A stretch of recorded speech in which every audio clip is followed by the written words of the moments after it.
ओम शांति। मैं प्रदीप मुर्मे माउंट आबू से बात कर रहा हूँ। आज मेरे साथ योगेंद्र हिंगने है जो लातूर से है। माउंट आबू का जो सोलार प्रोजेक्ट है वो प्रोजेक्ट के वो इंजीनियर है और पिछले 13 ईयर से ये प्रोजेक्ट की रिस्पॉन्सिबिलिटी ये देख रहे हैं। आज हम उनके साथ वार्तालाप करने वाले। ओम शांति। ओम शांति। क्या बोलेंगे आप प्रोजेक्ट के बारे में? ये बहुत ही यूनिक प्रोजेक्ट है। ये रिसर्च प्रोजेक्ट है। जैसे कि आप देख रहे हैं, ये रिसर्च प्रोजेक्ट एक आध्यात्मिक संस्था ने बनाया है, तो इसलिए और भी विशेष बनता है। क्योंकि हमको पता है रिसर्च प्रोजेक्ट या तो IITs बनाते हैं या कोई बड़े रिसर्च इंस्टीट्यूट्स बनाते हैं, मगर यह ऐसा रिसर्च प्रोजेक्ट है जो एक आध्यात्मिक संस्था ब्रह्मा कुमारीज ने बनाया है। इस रिसर्च प्रोजेक्ट के लिए गवर्नमेंट ऑफ इंडिया और गवर्नमेंट ऑफ जर्मनी, इन दोनों गवर्नमेंट ने रिसर्च फंडिंग दिया है। ऑलमोस्ट 70% रिसर्च फंडिंग है, 30% ब्रह्मा कुमारीज का है। तो जैसे आप देख रहे हैं, ये रिसर्च प्रोजेक्ट में ये रिफ्लेक्टर है, ये इसका मेन कंपोनेंट है। तो ये यहाँ पे ही डिज़ाइन डेवलपमेंट हुआ है और ऐसे 770 है। ये जो प्रजापिता ब्रह्मा कुमारी जी के इंस्टीट्यूट है, इनसे आप कैसे कनेक्ट हुए, इसके बारे में आप हम क्या बताएंगे? पूरा परिवार ही हमारा इस संस्था से जुड़ा हुआ है। 1981 से हमारे पिताजी इसमें जुड़ गए। फिर 1988 से इनका जो सेंटर है, रीजनल सेंटर डिस्ट्रिक्ट लेवल पे जो होता है, वो हमारे घर में ही था। तो 1988 से 2001 तक हमारे घर में ये सेंटर चला और फिर उसके साथ साथ हमारी पढ़ाई होती रही। फिर हम पूना में इंजीनियरिंग किया, फिर दिल्ली में मैनेजमेंट किया, फिर 7 साल मैंने फ़ॉरेन में जॉब किया। फ़ॉरेन में भी oil and gas refinery sector में था, उसमें भी मेरा प्रोजेक्ट मैनेजमेंट स्पेशलाइजेशन था। तो 2010-11 में मुझे इस प्रोजेक्ट के बारे में पता चला, जो संस्था को मिला गवर्नमेंट से। तो मेरी अंदर से बहुत इच्छा हो गई कि मुझे जाके इसमें सेवा करना है। तो 2011 से मैं आज 2024 है, तब से मैं इधर ही हूँ। फॉरेन में जब आप जॉब करते थे उस दिन आपकी पैकेज क्या था, सैलरी पैकेज? वो महीना 2 लाख होता था। अब इधर क्या है? इधर मैं पूरा सेवा भाव में सेवा करता हूँ। रोटी कपड़ा मकान, संस्था से 4 जोड़ी कपड़ा मिलता है, रहने को खटिया है और 3 टाइम भोजन है। और बाकी छोटे मोटे जो खर्चे वो संस्था चला देती है। बाकी हमारा कोई ऐसे पैकेज नहीं है, सब सेवा भाव से करते हैं। इस प्रोजेक्ट के बारे में अभी क्या बताएंगे? स्पेशलिटी ये रिसर्च प्रोजेक्ट ऐसा है, ये दुनिया में पहला प्रोजेक्ट है। ये टेक्नोलॉजी अगर आप कहीं और दूसरी जगह देखने जाएंगे तो नहीं मिलेगा। ये पूरी दुनिया में ये टेक्नोलॉजी यहाँ पे ही इसका डेमोन्स्ट्रेशन मिलेगा। तो इसमें विशेष बात यह है कि ये मिरर्स है और ये ऑटोमेटिकली घूमते हैं। जैसे सूर्यमुखी सनफ्लावर है, वो भी सूर्य के साथ फॉलो करता है, ऐसे ये भी सनलाइट को फॉलो करते हैं। तो आप देख रहे हैं ये पूरी लाइन 770 डिश ऐसे है, ये पूरे सनलाइट के साथ घूमते हैं पूरब से पश्चिम। इसको हम डेली ट्रैकिंग बोलते हैं क्योंकि डेली हो रहा है। और दूसरा नॉर्थ साउथ है, वो सीजनल होता है क्योंकि उत्तरायण दक्षिणायन समर विंटर में चेंज होता है, तो वो भी इसमें ट्रैकिंग है। और तीसरा ये जो रिफ्लेक्टर है, ये कॉन्ट्रैक्ट एक्सपांड भी होता है। ये सारा ऑटोमाइजेशन आपको यहाँ से पीछे से आप देखेंगे, ये गियर्स है, गियर्स में ये सारा ऑटोमाइजेशन है। और ये इलेक्ट्रॉनिक मोटर से सारा ऑटोमेटिकली घूमता है। तो ये जब घूमता है, इसके ऊपर सनलाइट पड़ती है, ये रिफ्लेक्ट होता है क्योंकि ये मिरर है तो रिफ्लेक्ट होता है। ये रिफ्लेक्ट होकर सामने जो रिसीवर है, इसमें ये सारा कॉन्सेंट्रेट होता है। तो ये जो एरिया है एक रिफ्लेक्टर का 600 स्क्वायर फीट है, वो यहाँ जाके 1 स्क्वायर फीट डायमीटर में कॉन्सेंट्रेट होता है। तो जब वहाँ कॉन्सेंट्रेट होता है, 1200-1400 डिग्री टेम्परेचर हमको सिर्फ सनलाइट से मिल रहा है। 1400 डिग्री पे स्टेनलेस स्टील मेल्ट होता है, तो ये सारा हीट इसके अंदर ट्रैप होता है। इसको हम रिसीवर बोलते हैं। इसमें कास्ट आयरन मेटल है, मेटल को गर्म करता है और इसके ऊपर एक बॉयलर की कॉइल है, तो हीट ट्रांसफ़र होती है कॉइल को। ये जो पाइपलाइन देख रहे हैं, एक इनलेट है, दूसरा आउटलेट है। इनलेट से पानी जाता है कॉइल में, हीट ट्रांसफ़र होकर पानी का स्टीम बनता है।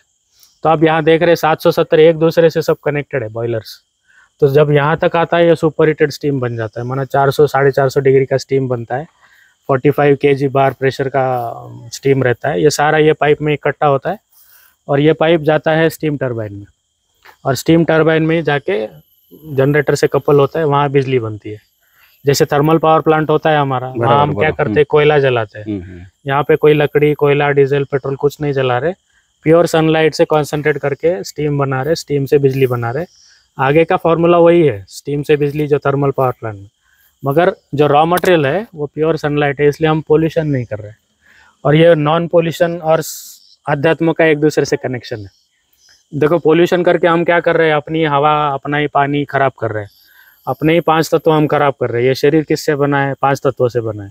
अगर हम इनको पोल्यूट करेंगे तो ये शरीर वापस उसी से बनेगा, इसमें भी 5 तत्व है, वो भी पोल्यूटेड है, तो बीमारियां बढ़ेगी। बीमारियां बढ़ेगी तो आदमी सुखी रहेगा या दुखी रहेगा? सुखी रहेगा। दुखी रहेगा, क्योंकि आत्मा इसमें बैठी है, तो आत्मा दुखी रहेगी, सुखी रहेगी? दुखी रहेगी, क्योंकि बीमारियां हैं। तो अध्यात्म का मूल मकसद ये है कि हमको किसी को दुख नहीं देना है। शुरुआत हम अपने से करते हैं, फिर अपने परिवार से करते हैं। तो इसमें सिर्फ परिवार और मनुष्य नहीं, पशु पक्षी 5 तत्व, ये सब को भी हमको पोल्यूट नहीं करना है, किसी को दुख नहीं देना है। तो ये जो फॉर्मूला है ये आध्यात्म का है। इसलिए ये टेक्नोलॉजी एक आध्यात्मिक संस्था ने इसलिए बनाई, क्योंकि हमको आगे का जनरेशन जो देखना है, सोचना है, उनके लिए जो एनर्जी नीड है, क्या यही ऐसे चलता रहेगा, ऑयल एंड गैस से चलता रहेगा, पोल्यूशन करते रहेंगे, हवा पानी खराब करते हैं, ऐसे ही चलाना है, या कुछ नया हमको नई दुनिया के लिए अच्छे से सबका कल्याण, सबका विकास हो, उसमें ऐसा कुछ सोचना है। तो उस भावना से आध्यात्मिक संस्था ने इसमें पहल लेके एक टेक्नोलॉजी ऐसा बना के दिखाया जाए, ताकि जो आने वाले लोग हैं उनको प्रेरणा मिले कि भाई अच्छा काम भी हो सकता है। देखो टेक्नोलॉजी कहाँ से बनती है? आइडिया से बनती है। आइडिया माना क्या है? सोच है। आत्मा का काम है सोचना। इस शरीर में जब तक आत्मा है वो सोचेगी, और आत्मा जो सोचेगी वही वो कर्म करेगी।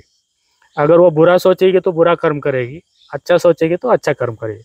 अभी हमको सोचना है हमको अच्छा कर्म करना है या बुरा, क्योंकि फल भी उस हिसाब से मिलेगा। इसलिए जब हम आध्यात्म करते हैं, मेडिटेशन करते हैं, आत्मा को ताकत मिलती है, अच्छा सोचने का एक खुराक मिलता है। अच्छा सोचते हैं तो अच्छे कर्म होते हैं, और अच्छे कर्म का फल भी अच्छा मिलता है। अच्छा फल माना सुख शांति प्रेम आनंद। हम सारी भाग दौड़ किस लिए कर रहे हैं दुनिया में? सुख शांति प्रेम आनंद के लिए कर रहे हैं। अगर हम उसको बाहर ढूंढने जाए तो वो नहीं मिलेगी, उसको अंदर ढूंढना है। तो अंदर आप जब ढूंढते हैं तो ऐसी ऐसी चीज़ें बनती है जिससे लोगों को प्रेरणा मिलती है, जिससे लोगों को शक्ति मिलती है, और उससे फिर दुनिया आगे अच्छे दिशा में बढ़ती है। आप समर्पित भाव से या समर्पित रूप से सेवा कर रहे, रियली आप अपने लाइफ में हैप्पी है? सर समर्पित, आप जो सोच रहे हैं हमको ऐसे नहीं लगता है।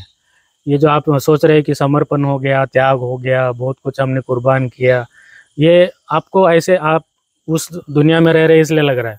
मगर हमको जो प्राप्ति हो रही है, जो समाधान हमको होता है, देखो मैं 2 लाख भी कमाता था महीना, मगर अंदर में वो संतुष्टता जो होती है ना, वो संतुष्टता पैसों से नहीं मिलती है। आप कभी, हम सेवा क्यों करते हैं आप बताइए? मंदिरों में जाके हम दान क्यों करते हैं? गरीबों को दान क्यों करते हैं? किसी को खाना क्यों खिलाते हैं?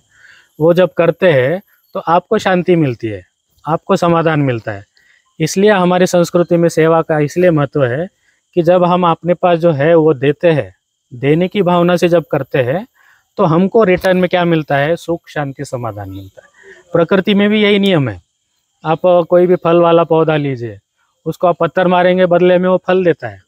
उसको क्या मिल रहा है आप सोचेंगे, मगर उसको जो शांति है, प्रकृति में जो रहने का सुख है, वो उसको मिल रहा है।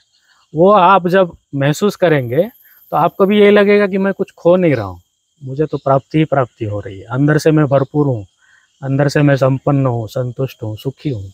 बहुत बढ़िया, खूब खूब शुक्रिया। Thank you.